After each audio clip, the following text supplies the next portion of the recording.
بسم اللہ الرحمن الرحیم۔ السلام علیکم۔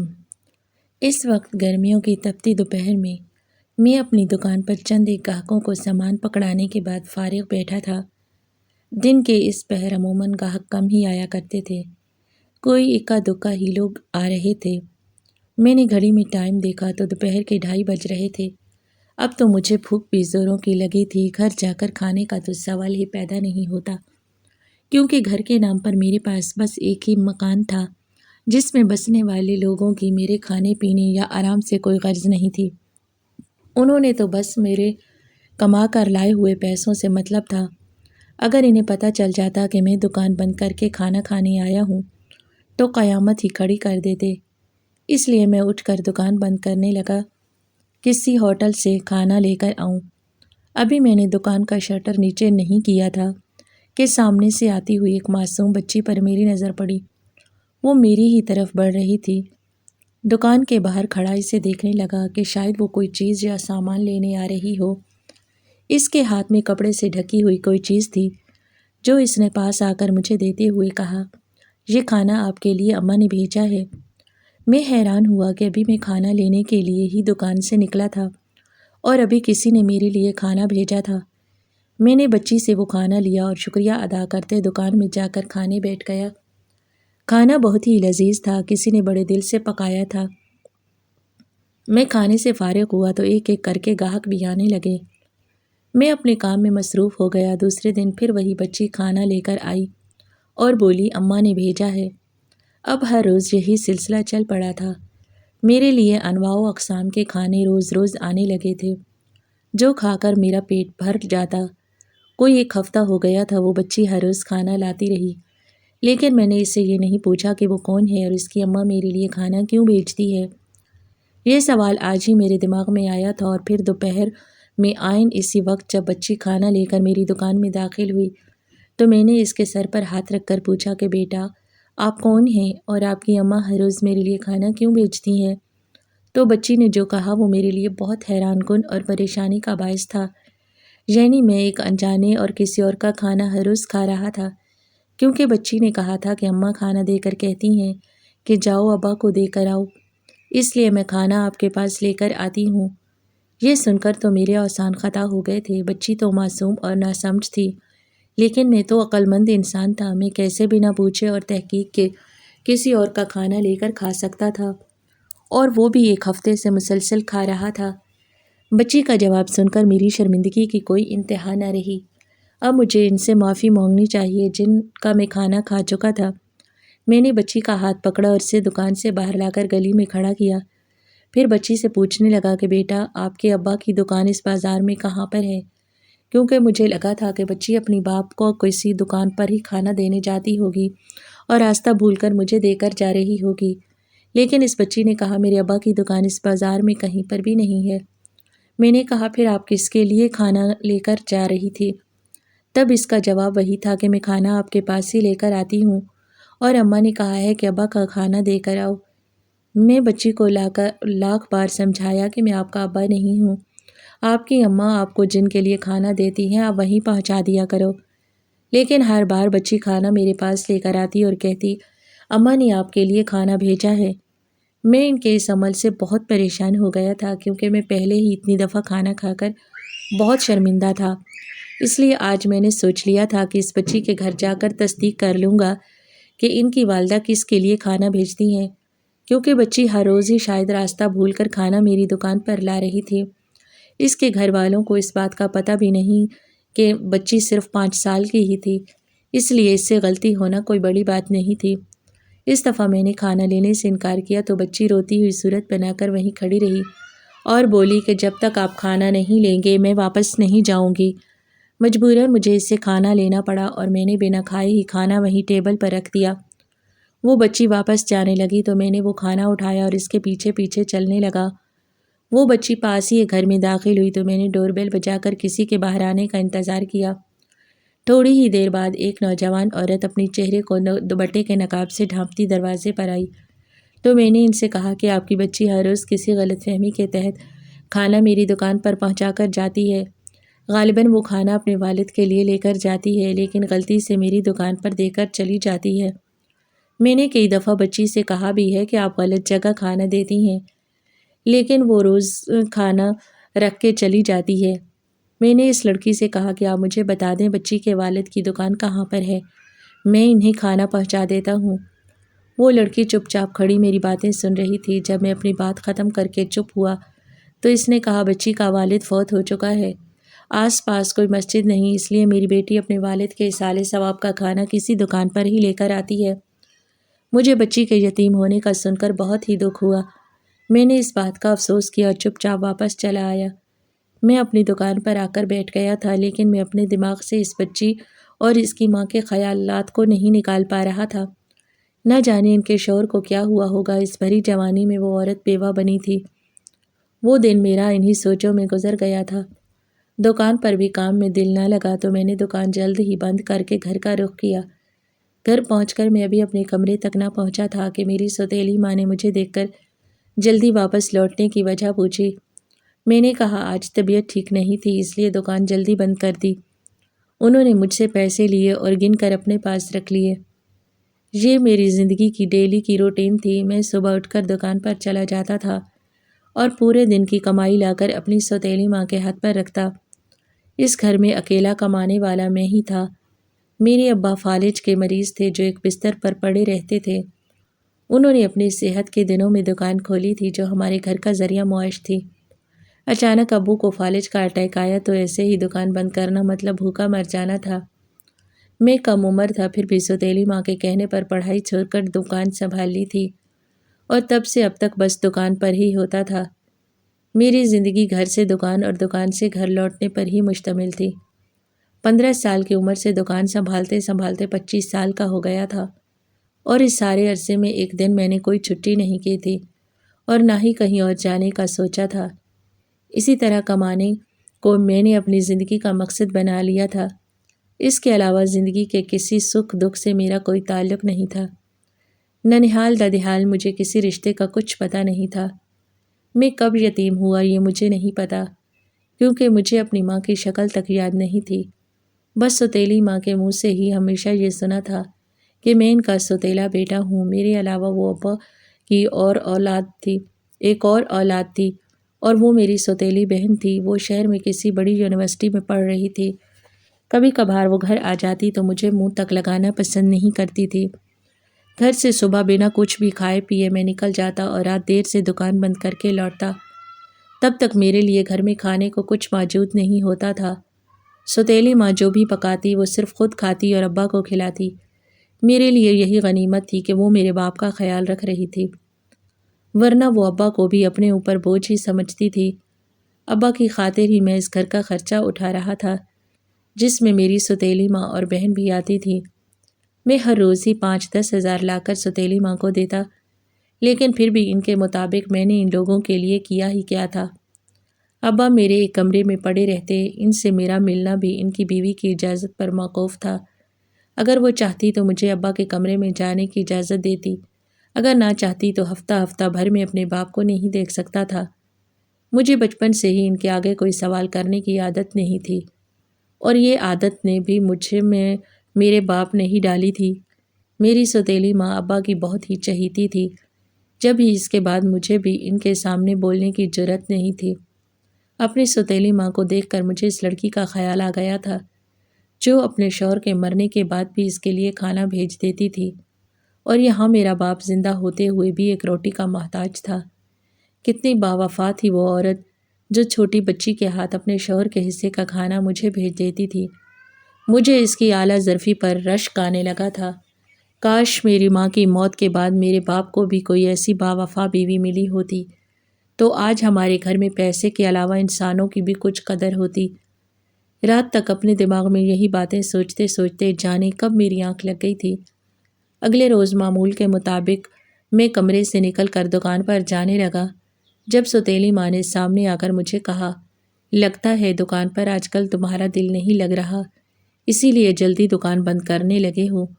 جانتے بھی ہو تمہارے علاوہ کمانے والا اس گھر میں کوئی نہیں، تم مرد ہو اور یہ تمہاری ذمہ داری بنتی ہے کہ ہمیں جو کچھ بھی چاہیے وہ تم لا کر دو۔ تمہارے ابا نے تمہارے کندھوں پر یہ بوجھ ڈالا ہے، ورنہ میں تم سے 1 روپیہ تک نہیں مانگتی۔ میں ان سے زیادہ کسی بات پر بحث نہیں کرتا تھا، اس لیے میں نے ہاں میں سر ہلا دیا اور بولا کوشش کروں گا آئندہ آپ کو کچھ پیسے زیادہ دے سکوں۔ تب انہوں نے کہا اگلے ہفتے میری بیٹی اپنی پڑھائی مکمل کر کے واپس آ رہی ہے اور اس کے واپس آتے ہی میں اس کے لیے رشتہ دیکھنا شروع کر دوں گی۔ اس کی شادی کے لیے بھی تمہیں کچھ کرنا ہوگا، آخر وہ تمہاری بہن ہے اور تمہاری ذمہ داری ہے۔ میں چاہتی ہوں کہ رشتہ پکا ہونے سے پہلے ہی اس کے لیے کچھ جہیز کا سامان جمع کر سکوں۔ اگر کچھ پیسوں اکٹھے کر سکتے ہو تو بندوبست کر لو، چند لاکھ کا بندوبست کرو، کیونکہ میں زیادہ وقت اپنی بیٹی کو اس گھر کی غربت میں نہیں رکھ سکتی۔ ان کی اس بات کا میرے پاس کوئی جواب نہیں تھا، کیونکہ میں چند لاکھ اکٹھے جمع نہیں کر سکتا تھا۔ اس لیے میں چپ چاپ گھر سے نکل آیا اور دکان پر بیٹھا سوچ رہا تھا کہ میری بہن مجھ سے 5 سال چھوٹی تھی۔ اس کی شادی کا خیال تو میری سوتیلی ماں کو آیا تھا، لیکن میرا گھر بسانے کی اس نے کبھی کوئی بات نہیں کی تھی۔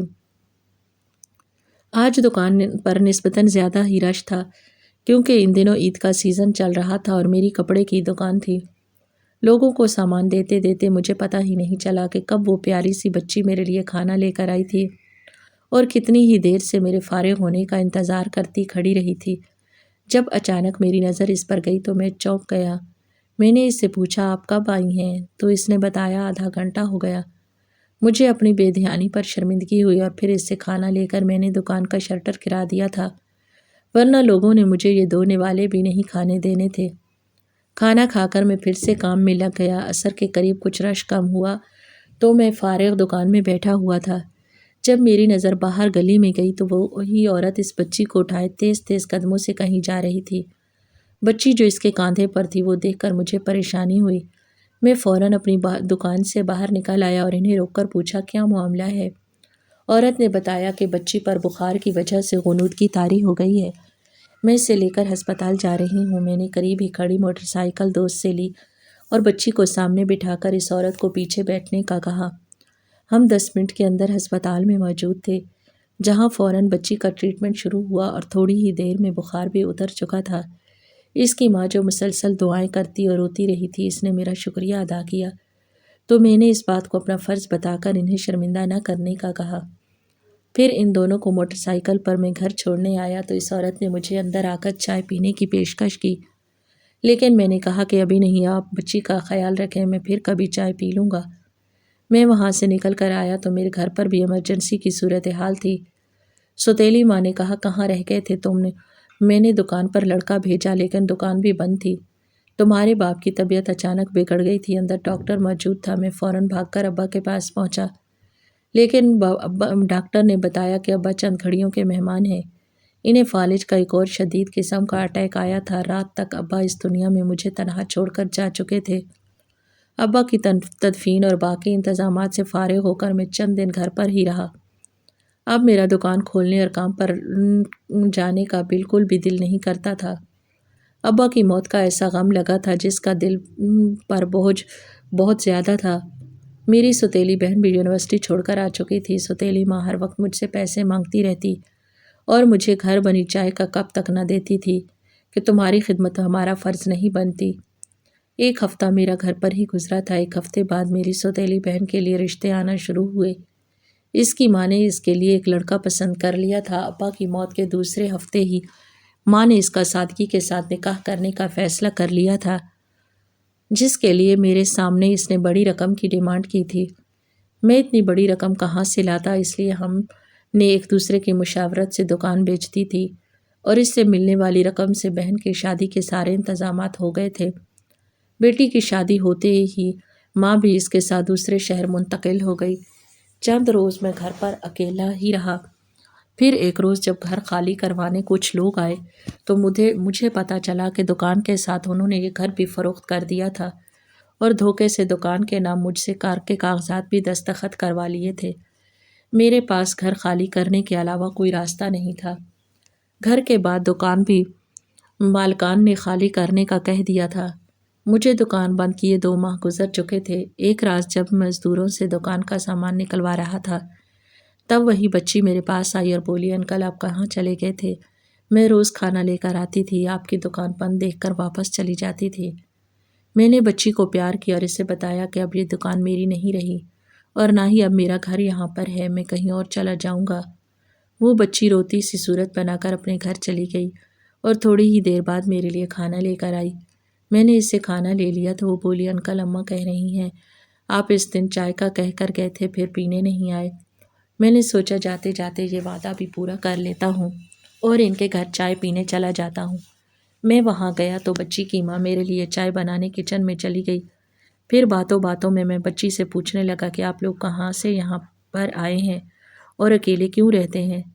تب اس نے بتایا کہ جب میرے بابا کی وفات ہوئی تو گھر والے اماں سے بہت لڑتے تھے، اسی لیے وہ گھر چھوڑ آئے۔ اتنے میں اس کی ماں بھی چائے لے کر آ گئی تھی اور اپنی بیٹی کو باتیں بتاتے دیکھ کر پوچھنے لگی، انکل سے کیا باتیں کر رہی تھی۔ انہوں نے میرا شکریہ ادا کیا کہ میں نے اس دن اس کی مدد کی تھی، لیکن میں نے کہا کہ آپ میرے لیے ہر روز کھانا بھیجتی تھی، شکریہ تو مجھے ادا کرنا چاہیے۔ اس پر انہوں نے کہا وہ کھانا بھیجنے کی میری نیت صرف اپنے مرحوم شوہر کو ثواب پہنچانے کی تھی، اس میں آپ پر میرا کوئی احسان نہیں۔ چائے ختم کرنے تک میں نے انہیں بتا دیا تھا کہ میرا گھر فروخت ہو چکا ہے، اس لیے یہ محلہ چھوڑ کر جانے والا ہوں، لیکن پھر اپنی کہانی بتانے کے بعد مجھ سے رہا نہیں گیا۔ ان کو یوں اکیلی عورت ہوتے ہوئے انجان محلے میں آ کر بسنے کی وجہ پوچھوں، اس لیے میں نے یہ سوال کر ہی دیا تھا۔ پھر انہوں نے بتایا کہ یہ کہانی بہت ہی لمبی ہے، اگر آپ کے پاس وقت ہے تو سن لیں۔ میں نے کہا ضرور آپ سنائیے۔ وہ بولی، میں بھی آپ ہی کی طرح اس زمانے کی ستائی ہوئی ہوں۔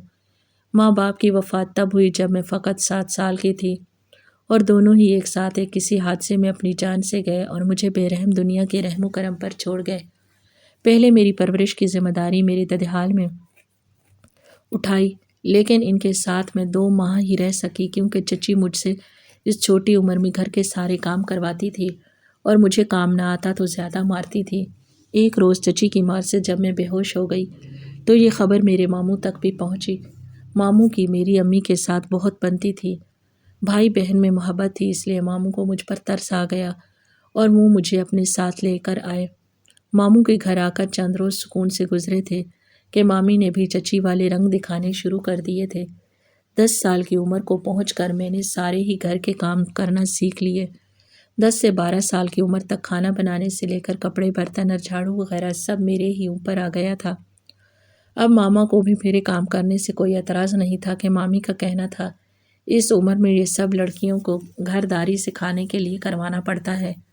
12 کی تھی جب ماموں کے بڑے بیٹے کے رشتے کی بات چلی تو لڑکی والوں نے بدلے میں میرا ہاتھ مانگ لیا اور مامی کے بڑے بیٹے کے ساتھ میری بھی اس گھر میں منگنی ہو گئی، لیکن ماموں کا بیٹا بڑا تھا اس لیے اس کی شادی بھی جلد ہی طے پا گئی اور میں چھوٹی تھی، میرا منگیتر بھی لگ بھگ میری عمر کا تھا، اس لیے ہماری شادی چند سالوں بعد ہونی تھی۔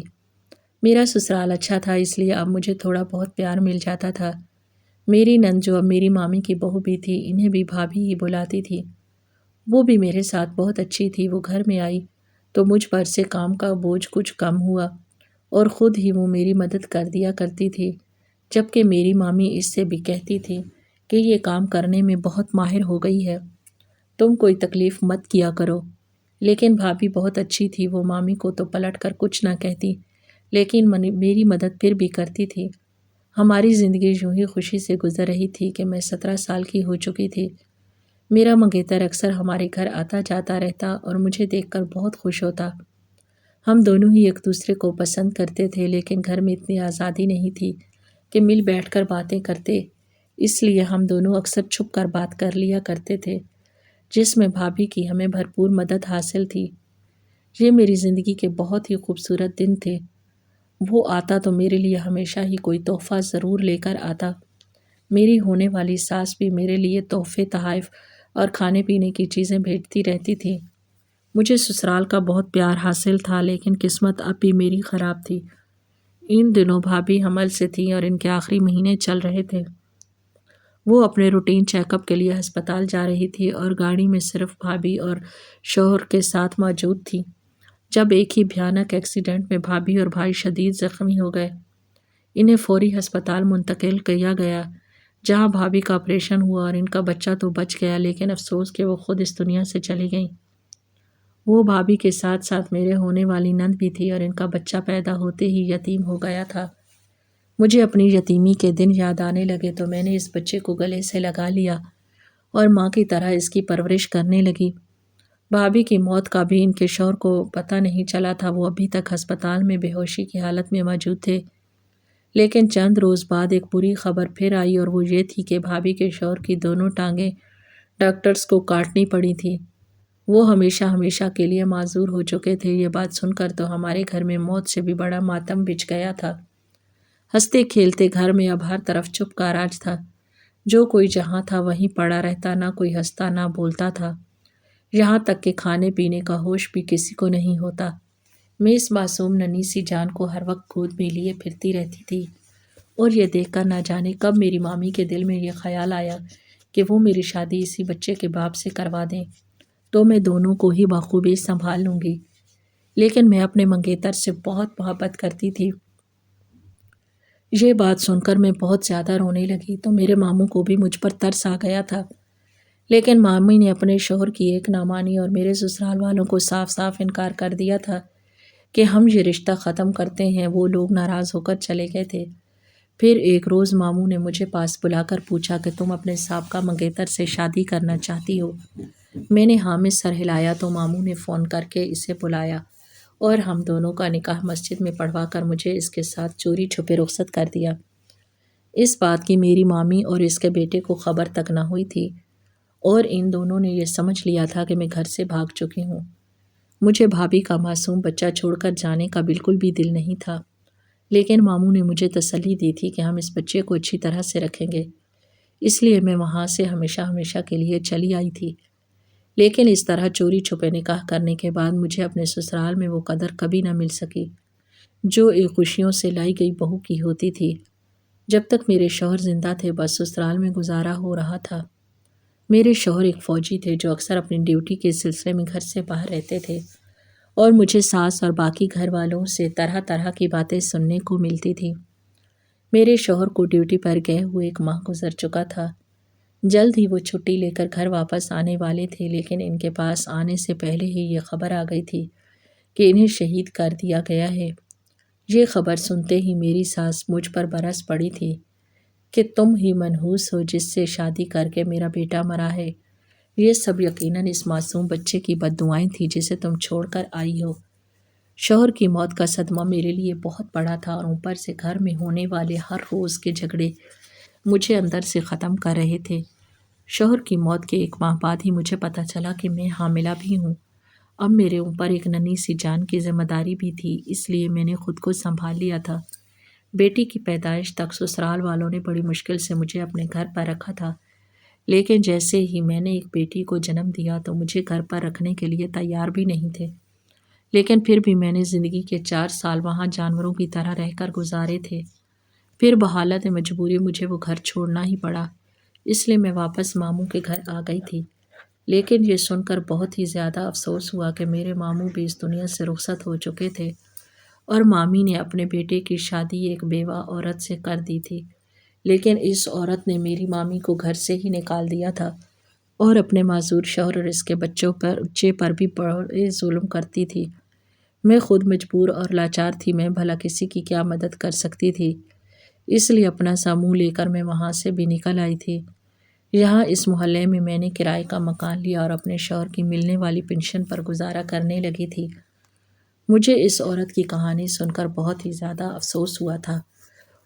وہ تو مجھ سے بھی زیادہ مجبور تھی۔ میں اجازت لے کر وہاں سے جانے لگا تو بچی میرے سامنے کھڑی ہو گئی۔ اس نے کہا کہ آپ انکل کہیں مت جائیے نا، آپ کے پاس تو گھر بھی نہیں ہے، آپ ہمارے ساتھ رہ لینا پلیز۔